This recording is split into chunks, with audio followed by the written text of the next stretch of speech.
Bonjour à tous. La plupart des fêtes juives que nous célébrons tout au long de l'année sont d'institutions rabbiniques. Elles sont souvent liées à la commémoration d'événements bibliques, symboliques, mystiques, miraculeux, historiques, de pèlerinages de croyances populaires ou alors liées au cycle de la nature. Dernièrement, de nouvelles dates ont été ajoutées, liées à la Shoah et à la création de l'État d'Israël. Toutes les fêtes du calendrier hébraïque sont pour nous des repères.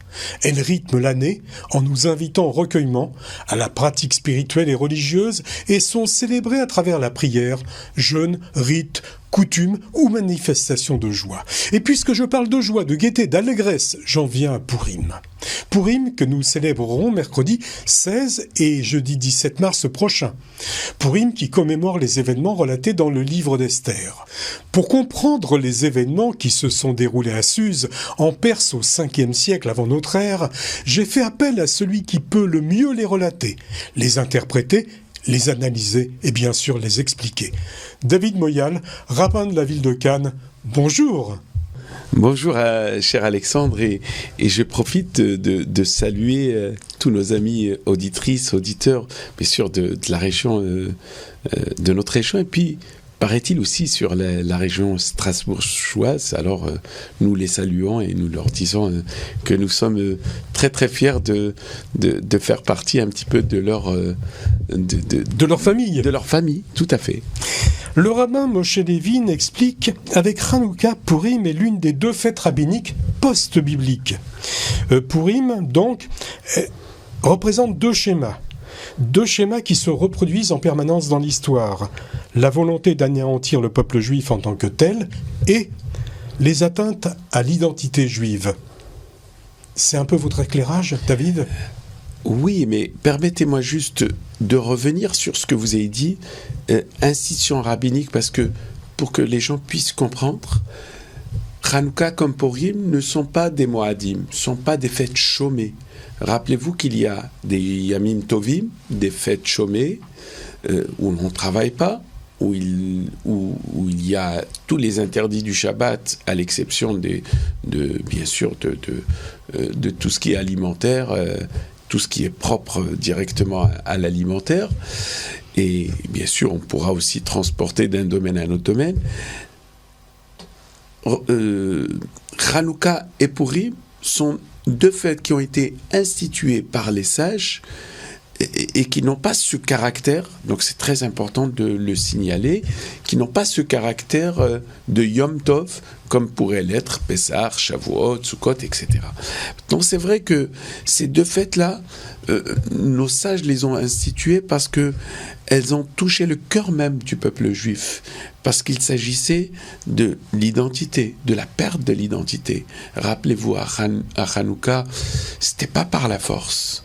On a voulu totalement assimiler. Et assimiler, c'est quelque part le tuer. On voit que Haman, lui, utilise... Diluer, oui, si on veut. Ou le faire disparaître. Haman, lui, va user de force. On va le voir. Il va, avec sa cour, il va tout faire pour anéantir et détruire, comme il est marqué d'ailleurs, la Harok ou l'Abed et Kol Hel Ha'am, l'ensemble du peuple, sans faire aucune distinction. Quelque part, ce même Haman essaye de répéter finalement ce que son ancêtre Amalek a voulu faire aux enfants d'Israël lorsqu'ils sortirent d'Égypte. Donc ça c'est... On le voit, il y a deux façons d'attaquer, soit par le physique, et bien sûr, la violence ne fait pas partie de notre pratique. Rappelez-vous, la Torah a toujours dit lorsque tu arrives vers un pays pour le combattre, propose-lui d'abord la paix. On voit que ici Haman a voulu détruire. Et puis les Hellènes, en parlant des Grecs, ils ont voulu détruire d'une manière différente. Donc nos sages ont institué ces dates-là pour que le peuple puisse à chaque fois se dire qu'on est vulnérable. Chaque fois qu'on se laisse aller, eh bien à chaque fois que l'on ne remet pas justement toute cette pratique qui puisse, et toutes ces traditions qui nous ont été transmises, lorsqu'on les met de côté, eh bien, il y a Haman, il y a Amalek, il y a les Grecs qui nous rappellent un petit peu à l'ordre. En 587 avant notre ère, le premier temple de Jérusalem est détruit par Nabuchodonosor II. L'élite juive de Jérusalem et le royaume de Juda est déporté vers la Babylonie. 50 ans après, le roi Assuérus, membre de la dynastie des Achéménides, règne sur un vaste empire perse. Cet empire perse s'étend à l'ouest de la Grèce jusqu'à l'Afghanistan à l'est et jusqu'aux rives sud de la Méditerranée, englobant la Turquie, l'Égypte, la Libye et tout le Moyen-Orient actuel. À cette période, on dit que les conditions d'existence en Judée pour les Hébreux s'améliorent. Donc on est 50 ans après la déportation à Babylone. David, comment vivent justement les Hébreux en Judée et qu'est-ce qu'il en est du premier temple détruit? Et où est-ce qu'on peut se réunir? Où est-ce qu'on peut... Là, il faut aussi rappeler quelque chose de très important. Les Babyloniens ont déporté pratiquement tous les savants juifs, c'est-à-dire l'élite. Oui. Il fallait appauvrir intellectuellement le peuple. C'était parce que c'était un peuple docile, c'est un peuple bien sûr qui était guerrier parce qu'il fallait se défendre, mais c'était un peuple qui avait la Torah en lui, et donc il fallait l'assimiler, il fallait lui enlever cette façon de vivre, et donc son éducation, il fallait totalement l'assimiler, il fallait qu'il puisse ressembler aux autres, mais le peuple juif ne peut pas ressembler aux autres. Vous savez, il y a Bilam, un prophète, c'est un prophète non juif qui a dit ce peuple-là ne peut pas se mélanger aux autres. Il ne peut pas faire la même chose. On ne peut pas manger comme tout le monde. On ne peut pas dormir. Avant de dormir, on récite le schéma. Avant de manger, on fait des prières. Le jour du Shabbat, on ne peut pas travailler. Contrairement, voilà, il y a des règles précises. S'agissant de la destruction, bien avant la destruction du premier temple, on voit bien que les grands sages ont été déportés vers cette Babylonie, et donc il fallait les appauvrir. Alors, qu'est-ce qui a fait qu'il y ait une suite, et ça vous avez raison de le dire, il y a eu juste une centaine d'années avant la destruction du temple, il y a eu ce qu'on appelait les gens de la Grande Assemblée. Et les gens de la Grande Assemblée ont pu ce qu'on appelle Anshe Knesset Agedola, qui ont institué des règles, et ces règles que nous avons jusqu'à aujourd'hui.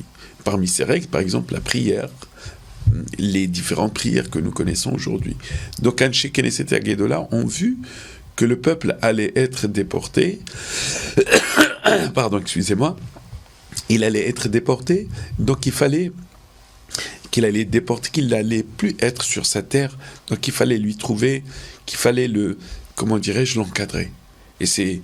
Et justement, Anshe Knesset Agedola va continuer jusqu'à la... Où est-ce que les Hébreux, à l'époque, pouvaient... Puisqu'il n'y avait plus le premier temple, où est-ce qu'ils pouvaient aller pour leur foi, pour se réunir, pour être bien. On le voit d'ailleurs. Esther appelle le peuple juif lorsqu'elle demande à... Non, mais là je parle directement en Judée, Judée. Non, mais il y avait déjà cette notion de rassemblement. L'Erkenos et Kolayodim rassemble l'ensemble du peuple juif. Cette notion de Bet Knesset, qui veut dire la synagogue aujourd'hui, comme on le traduit, ce lieu de rassemblement a existé, parce que depuis que le temple n'y est plus, il fallait bien trouver des lieux de rassemblement, des lieux où on allait faire des prières communes. Donc on a fait des petits temples comme ça un petit peu partout. Bien sûr. Voilà, donc les synagogues sont les ancêtres des petits temples, du grand temple. Tout à fait. Bien sûr, quand il y avait le grand temple, les synagogues n'avaient, on va dire, ces lieux de rassemblement n'avaient pas n'avaient peut-être pas suffisamment un grand sens, parce que la plupart du peuple allait, pendant les fêtes de pèlerinage, se retrouver directement à Jérusalem. Mais dès lors où le temple a été détruit, eh bien, il y avait ces lieux de rassemblement. Et même d'ailleurs, ils sont restés, même bien après, je dirais, la reconstruction du deuxième temple. D'ailleurs, toute la notion de la prière en public, quand je dis en public, c'est-à-dire avec un minyan, avec un quorum, eh bien, elle va naître un petit peu de l'idée, de cette idée-là, suite à l'histoire de Haman. On va voir que Esther va faire appel à Mordechai pour rassembler, pour prier ensemble. C'est la prière ensemble qui est forte. Et donc forcément, cette prière ensemble, finalement, elle leur représente ce qui se faisait aussi ensemble dans le temple, tout simplement. L'empire perse du IVe siècle, avant l'ère commune, où règne Assuérus, s'étendait sur 127 pays, dont la Judée, le royaume de Jérusalem. Tous les habitants, hébreux compris, en étaient les sujets. Et c'est à cette époque que se passent les événements relatés dans la Megillah d'Esther. Nous sommes à Suse, ville d'Iran actuellement, située au nord du golfe Persique et à 500 km à l'est de Bagdad, anciennement Babylone. David, comment était organisée la communauté juive à Suse et est-ce qu'elle avait le droit de se réunir, de pratiquer ? Oui, jusqu'à ce que Haman puisse dire au roi, mais il y a un peuple qui est, comment dirais-je, qui parcourt de tout le pays, qui n'ont pas les mêmes lois que nous, et que forcément, qui ne respecteraient pas les mêmes us et coutumes que nous, et qui risqueraient un petit peu de nous renvoyer, de nous chasser de notre terre. Vous savez, c'est toujours les mêmes propos des la cinquième colonne, quoi. Oui, toujours la cinquième colonne, tout à fait. On en a parlé il y a quelque temps. C'est vrai que quand on a toujours voulu, quand on a chassé les Juifs, quand on a créé cette haine-là, cet antisémitisme, il vient du fait que les Juifs ont réussi, ceci, cela, alors que certainement que dans le peuple, il y avait des pauvres, parce que les intellectuels étaient peut-être proches du pouvoir, parce que le pouvoir en avait besoin, parce qu'ils avaient le sens et le savoir de beaucoup de choses. Mais le restant du peuple, même s'il y a une partie qui est restée à Jérusalem, les pauvres, on va dire la partie populaire, mais le peuple s'est organisé. Au fait, c'est à l'image de ce que nous faisons aujourd'hui, ce que nous avons aujourd'hui dans nos communautés. Le peuple juif a dû obligatoirement s'organiser, parce que c'est sa survie finalement. Regardez d'ailleurs, il y a une sacrée différence quand vous êtes en Israël et quand vous êtes dans la diaspora. On n'a pas le même sens du mot communautaire. Quand vous allez à la synagogue, les gens prient, ça part. Et ici, en diaspora, je ne suis pas loin de mon idée de dire que c'est mieux en diaspora, mais il y a une vraie vie dans la communauté. Quand on a fini, on essaie de se rassembler, on se rassemble, on fait des pourim ensemble, on fait la fête de Hanouka ensemble, on fait des starim ensemble. C'est-à-dire que en dehors de notre patrie, qui est la terre d'Israël, et nous souhaitons, Be'ezrat Hashem, tous un jour s'y retrouver avec la reconstruction du temple. Mais c'est vrai que cette notion de créer, une forme de vie autour de la communauté, c'est ce qui a permis la survie du peuple. Et donc à Suse, ils avaient d'autres règles que les autres habitants de Perse n'avaient pas. Par exemple, à Suse, il y a le Shushan Purim, le Purim de Suse. Eux lisaient, par exemple, la Megillah le 15 du mois de Hadar et non pas le 14. Donc vous voyez qu'il y avait aussi des règles liées... propres à la communauté. Propre à la communauté, tout à fait. Autre temps, autre mœurs. Pour avoir refusé de se présenter devant lui et ses convives lors d'un festin, le roi Assuérus répudie et fait exécuter sa femme, la reine Vashti. Quelque temps après, pour trouver une autre souveraine, il organise un concours de beauté parmi toutes les jeunes femmes du royaume. Et c'est Esther qui trouve faveur à ses yeux, elle s'installe au palais, mais dissimule sa véritable identité juive. David, pourquoi Esther cache-t-elle ses origines, sa nationalité en fait ? Et Esther savait qu'il y avait un danger pour le peuple juif. Il faut le rappeler. Elle le sentait ou il y avait vraiment un danger ? On le sentait. Il y a eu déjà... On savait que derrière Haman et toute sa machine était là pour anéantir, comme je l'ai dit tout à l'heure, et détruire physiquement l'ensemble du peuple, Minahar Adzaken, c'est-à-dire du plus petit au plus âgé. Et donc... Esther se trouve dans une situation qu'on appelle dans le langage de la halacha, de la marche à suivre, pikuach nefesh. Pikuach nefesh, c'est-à-dire quoi ? Quand on est dans un cas de force majeure, est-ce que, d'abord, la question, est-ce qu'on a le droit de cacher son identité ? Bien sûr qu'on n'a pas le droit de cacher son identité, mais dans la mesure où là, si elle dévoilait son identité, elle risquait... C'était dangereux pour elle et dangereux pour le peuple en même temps. Pour le peuple aussi. Et s'agissant de sauver tout un peuple, eh bien, il y a des règles.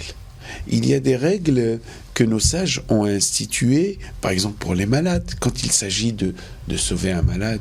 Oui, bien, on le voit pour Kippour, on doit absolument, si on a des médicaments à prendre... Complètement. On doit le jour de Shabbat, par exemple, en Israël, on fabrique de l'électricité, parce que cette électricité va servir certainement à des générateurs, aux malades qui vont s'y trouver là-bas et qui ont besoin de vivre. Donc le cas du Pikuach Nefesh, la Torah nous dit... Si nous lisons d'ailleurs ce jour-là, le jour de Kippour, que les mitzvot que vous accomplissez, il faut surtout qu'il n'ait aucune atteinte à votre vie. Or, là, l'atteinte était immense, parce que n'oublions pas que l'ensemble du peuple juif était...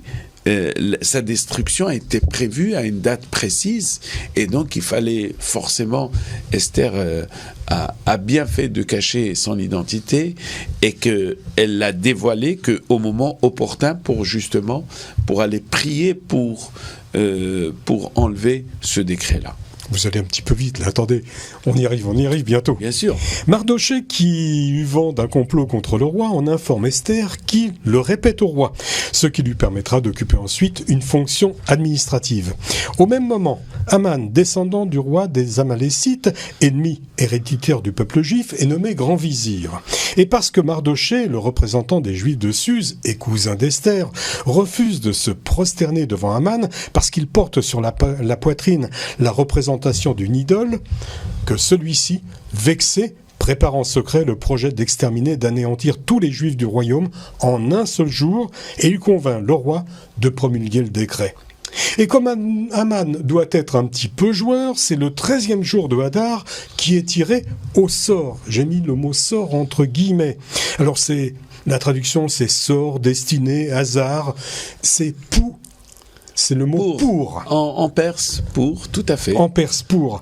David, alors déjà, donc pour l'origine du mot destin, sort, etc. Mais il y a la forme im derrière. Et im, qu'est-ce que c'est ? C'est un pluriel. Tout à fait. Mais c'est le pluriel en hébreu, ça. Tout à fait. Ça veut dire quoi ? Ça veut dire qu'il y a eu... plusieurs sorts, ou alors Haman, il a joué plusieurs fois jusqu'à obtenir la date qu'il avait choisie déjà par avance. Non, au fait, il faut savoir qu'à chaque fois qu'il tirait le sort, et il tombait sur cette date. Donc il a recommencé. Il est tombé sur cette date, et nos sages disent que il a vu que le mois de Hadar, celui qui avait combattu son ancêtre, enfin, le maître de celui qui avait combattu son ancêtre, c'est-à-dire Moshe Rabbeinu, et Niftar est décédé le 7 du mois de Hadar. Donc il a vu que la lumière et la protection... Donc il voulait pas le mois d'Hadar. Donc si, il voulait justement le mois d'Hadar parce qu'il avait vu juste la date du décès, donc c'est un jour propice pour attaquer le peuple juif parce qu'ils n'ont plus leur protecteur. Et à chaque fois qu'il jouait, ça retombait toujours sur le 13. Mais ce qu'il n'a pas vu surtout, c'est que le Satadar, eh bien c'est aussi... le Satadar, c'est aussi le jour de la naissance de Moshe Rabbeinu. Ce qui voudrait dire tout simplement que Haman, lorsqu'il a choisi, lorsqu'il a tiré, d'abord il a tiré pour le mois, après le jour. Donc c'est pour ça d'ailleurs, si vous voulez, d'une manière simple, il a fait plusieurs sorts avant d'arriver. Mais ce qu'il n'avait pas calculé, c'est que il y avait certes la mort de Moshe Rabbeinu, mais il n'avait pas vu aussi que ce jour-là était le jour où la lumière est venue sur terre, c'est-à-dire la lumière de Moshe Rabbeinu. Rappelons au passage que Moshe Rabbeinu du 7 Adar, on considère que jusqu'au 6 Sivan, jusqu'au don de la Torah, il est resté 3 mois donc dans une couveuse, il est né à 6 mois, et lorsqu'il a été sorti du Nil par la fille de Pharaon, c'était le jour du don de la Torah. Donc Haman, quelque part, quand il a tiré ce sort, il a voulu, quelque part, il a voulu trouver un moment qui ne soit pas bénéfique au peuple juif. Mais donc en fait, il n'était pas bon joueur, c'était un mauvais joueur. C'était plus qu'un mauvais joueur, et c'est ce que l'histoire nous rappelle ici, surtout sur le sort, c'est que le sort, c'est le hasard. Et d'ailleurs, vous avez traduit ça par le hasard. Sauf que le peuple juif ne croit pas au hasard. Le hasard n'existe pas dans le peuple juif, dans la tradition juive. juive. Mais, sauf à Purim. Sauf on ne joue pas. Oui, mais sauf à Purim. On joue à Purim parce que voilà, tout mais à fait. Les autres fois, le hasard, cela voudrait dire que Dieu en préserve, que ce monde-là n'est pas sous Hashgacha, n'est pas sous protection, c'est-à-dire que ce monde-là, il y a des choses qui arrivent sans que Dieu ne l'ait décidé.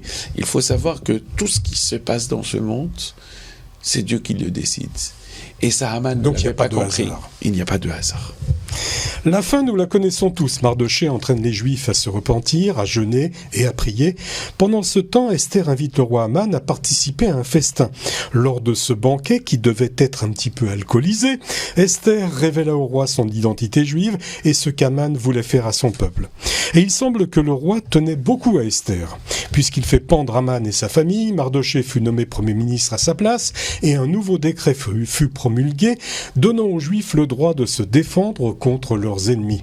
Alors David, comment on pourrait définir d'abord l'affrontement entre Mardochée et Haman ? Est-ce que c'est la lutte entre le bien et le mal ? Ou alors le combat perpétuel du peuple juif pour sa survie et sa pérennité ? C'est les deux en même temps. Parce que Haman, c'est physique, comme nous l'avons dit. Haman, c'est le physique, mais Haman, c'est son ascendant, c'est Amalek.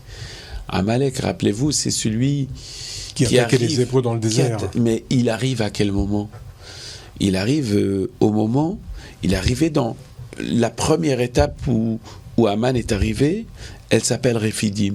Rephidim, c'est-à-dire, nos sages disent, Rifion Yadaim, les mains légères. C'est-à-dire lorsque le peuple juif a eu les mains légères, c'est-à-dire lorsque la pratique et l'assiduité dans la pratique. Quand on soulevait les bras de Moshe. Il y a toute une question là-bas dans le Talmud qui rappelle est-ce que c'était les mains de Moshe Rabbeinu qui faisaient, mais en tout cas, c'est le comportement et l'assiduité du peuple juif dans sa pratique de tous les jours qui a fait que plutôt l'abandon de cela qui a fait en sorte que leurs mains s'affaiblissent et qu'ils soient attaqués par Amalek. Rappelez-vous, Amalek, sa valeur numérique c'est 240 et ça fait qu'en hébreu qui veut dire doute, c'est 240. Ça veut dire que, en clair, lorsque le peuple juif est dans le doute, eh bien, Amalek arrive toujours. Amalek, c'est le doute par excellence. Lorsqu'on doute que ce n'est plus Dieu. D'ailleurs, le peuple, d'ailleurs, c'est marqué dans la paracha de, je crois, Béchalach, oui. Hayesh Hashem Bekirbenu. Est-ce que Dieu est toujours en nous ? Ils se sont posé cette question. Dès lors où on se pose cette question, tu le dis très bien, je vais susciter, je vais envoyer. Et tout au long de l'histoire du peuple juif, en réalité, il y a le Amalek, c'est, si on peut le traduire différemment, c'est le mauvais penchant que nous avons en nous. Yetzirara. Le Yetzirara. Comment le combattre ? Eh bien, le seul et unique moyen de combattre le Yetzer Hara, c'est pas de boire, parce que bien sûr, quand on boit, on est complètement sous, donc on s'endort, donc on n'est pas attiré. Mais le seul et unique moyen de combattre le Yetzer Hara, eh bien, c'est tout simplement, c'est d'aller vers le savoir. Quand on va vers le savoir, on s'éloigne du monde de l'ignorance. Et c'est ce que justement, Esther va proposer, a proposé à Mordechai en réunissant le peuple juif et en priant et en essayant de changer son attitude. Esther apparaît dans les écrits comme une femme d'une grande piété, caractérisée par sa beauté, sa foi, sa sagesse, son courage, son patriotisme, sa prudence et sa résolution. Quelle est votre analyse sur la morale de la Megillah ? Je comprends à travers cette question que Esther s'est presque sacrifiée. Elle s'est sacrifiée pour son peuple. C'est la morale de la Megillah ? Il y a plusieurs morales dans cette Megillah. Il y a d'abord le sacrifice d'Esther, et qu'on ne peut pas prendre content de dire voilà, Esther l'a fait, donc on peut le faire. Non. Et Esther l'a fait dans une situation très très très difficile pour le peuple. Et puis, l'histoire d'Esther nous montre quoi ? Lorsqu'on se rapproche de son Créateur, le peuple juif ne peut vivre qu'avec son Créateur. Lorsqu'on s'en éloigne, eh bien, on devient vulnérable. C'est l'histoire de Purim. L'histoire de Purim nous rappelle aussi que nous sommes intimement liés à la loi de Moshe et d'Israël. Et d'ailleurs, à l'issue de Purim, ils ont accepté sur eux. C'est comme s'il y avait une deuxième acceptation. Et cela nous rappelle quoi finalement ? Il y a une deuxième acceptation le lendemain de Kippour, lorsque les deuxièmes tables ont été données à Moshe Rabbeinu. D'ailleurs, est-ce que Kippour et Purim ne sont pas liés par hasard ? Bien sûr qu'ils sont liés. Le lendemain de Kippour, où les enfants d'Israël ont obtenu le pardon, ils ont réaccepté. Ils ont réaccepté les lois. Et bien le lendemain de Purim aussi, ils ont quelque part, en ayant été sauvés, ils ont réaccepté. Et d'ailleurs Purim, qu'est Purim ? Qui Purim ? C'est-à-dire comme Purim, c'est comme Purim. D'ailleurs, on a parlé des sorts. Eh bien, il y a des sorts le jour de Purim. Rappelez-vous le sort des deux Séirim, des deux boucs, voilà, le bouc... qu'on envoie un dans le désert. Un dans le désert, etc. Il y a la même chose. Regardez, on doit manger. On jeûne, d'abord, on jeûne la veille, on jeûne le jour de Kippour. Il y a un choix, en fait. Oui, mais c'est pas du jeu, c'est pas du hasard, c'est du choix, là. Oui, mais lorsque ce qu'on appelle le Goral, lorsque le Kohen faisait le Goral Ehad l'Hachem et Goral Ehad l'Azazel, il y a un qui était pris pour Hachem et l'autre qui était envoyé tout en haut d'une falaise, etc. Ensuite, il y a le fait de manger le festin. Rappelez-vous qu'à la veille de Kippour, il y a une mitzvah de multiplier les repas. Rappelez-vous aussi que nous jeûnons aussi la veille de Purim. Absolument, avec le jeûne d'Esther. Avec le jeûne d'Esther. Il y a des similitudes entre les deux fêtes. Complètement. C'est-à-dire, il y a eu une forme de réacceptation de la Torah après. Sauf qu'il y en a une qui est beaucoup plus joyeuse que l'autre. Oui, mais la fête de Kippour aussi, elle est joyeuse. Pourquoi elle est joyeuse ? Parce que la Torah nous dit, je crois que dans le traité de Ta'anit, vers la fin, là-bas, il est marqué « Lo hayut yamim tovim li Israël » il n'y avait pas des jours aussi heureux comme le 15 du mois de Av et la veille de Kippour. C'est-à-dire que la veille de Kippour, cela permettait à l'ensemble du peuple de se réunir. Purim aussi, on le voit, hein, le machatzi, enfin les dons pauvres, c'est une forme aussi d'expiation. Quand on donne, quand on partage, voyez-vous, l'histoire de Purim nous rappelle que on doit être constamment attaché à son Créateur et de là dépend notre survie. Plus le peuple est protégé, plus le peuple est lié à sa Torah, et plus il sera protégé.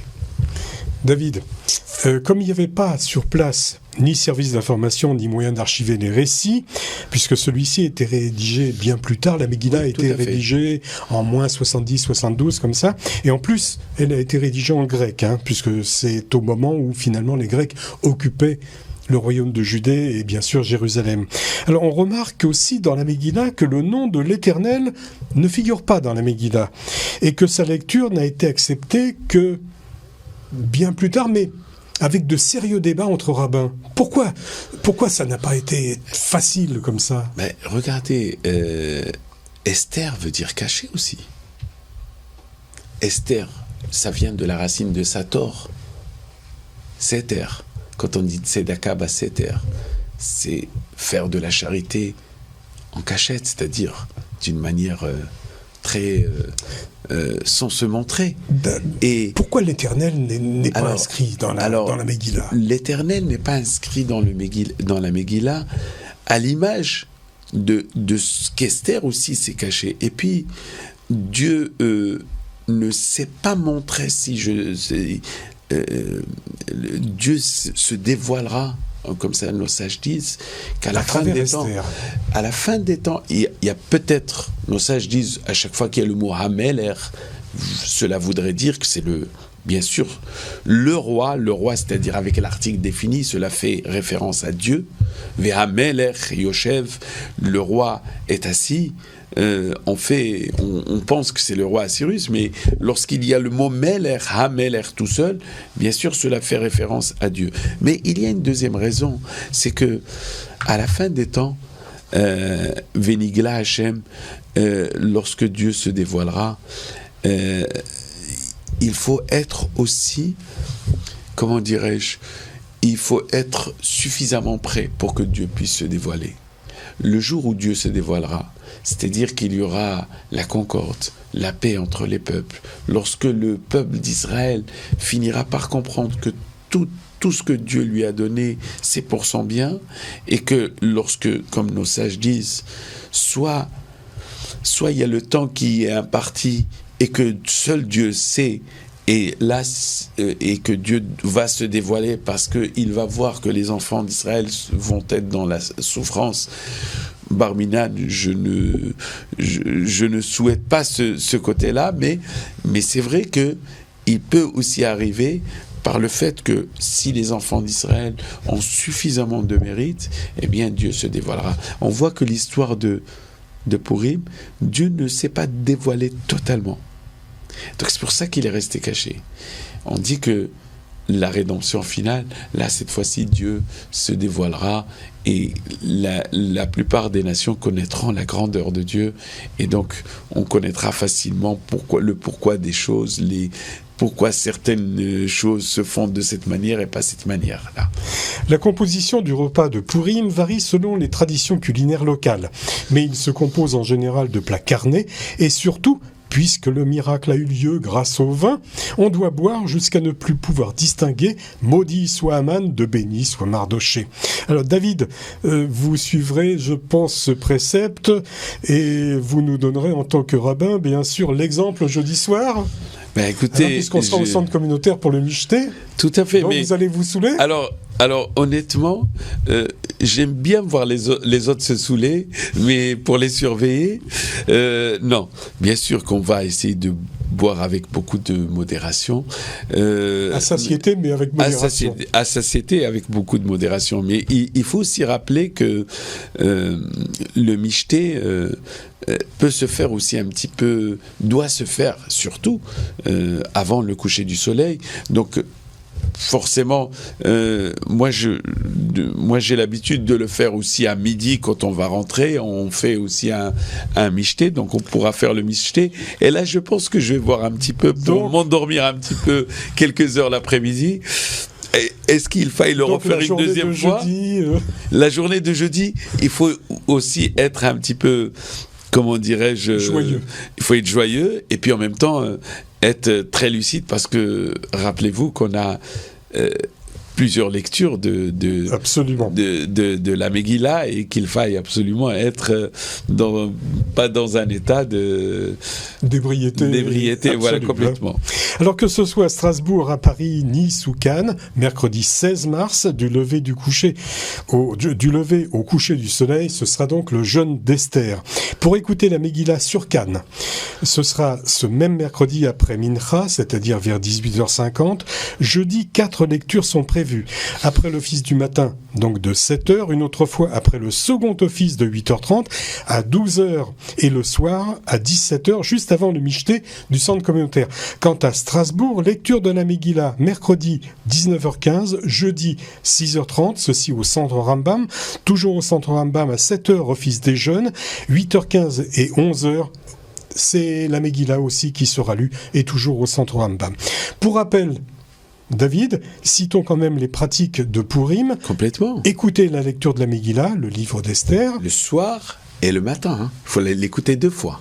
C'est-à-dire faire un don aux pauvres, bien sûr, envoyer des cadeaux de nourriture à ses amis, pâtisserie, surtout Michelor Manot, et puis se mettre à table pour un joyeux festin, ce qu'on fera donc jeudi soir. D'ailleurs, ces mitzvot-là commencent toutes par la même lettre, le même. Donc, bien sûr qu'il faille les pratiquer, je dirais, avec beaucoup de joie et de générosité.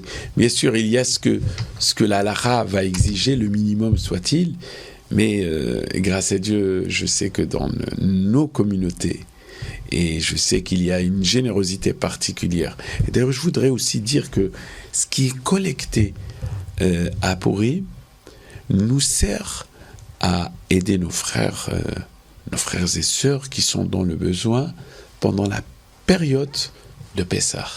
Et là, je pense qu'on aura, l'occasion d'en parler.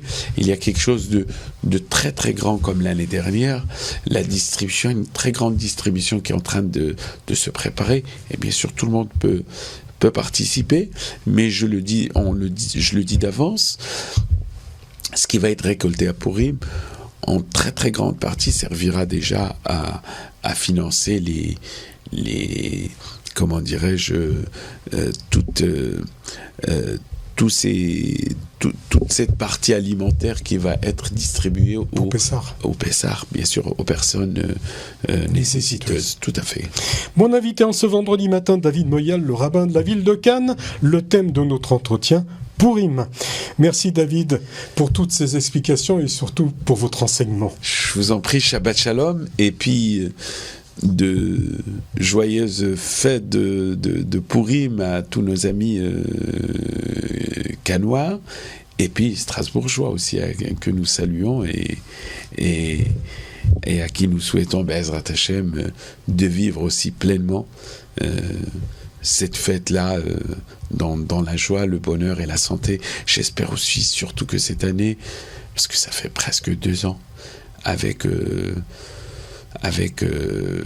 Covid et un petit peu la grippe actuellement. Et avec la grippe en ce moment, j'espère qu'on retrouvera un petit peu nos fidèles. Prenez votre médicament, David. Voilà, bien sûr, il faut bien se protéger. On continuera à protéger nos aînés, comme on l'a fait.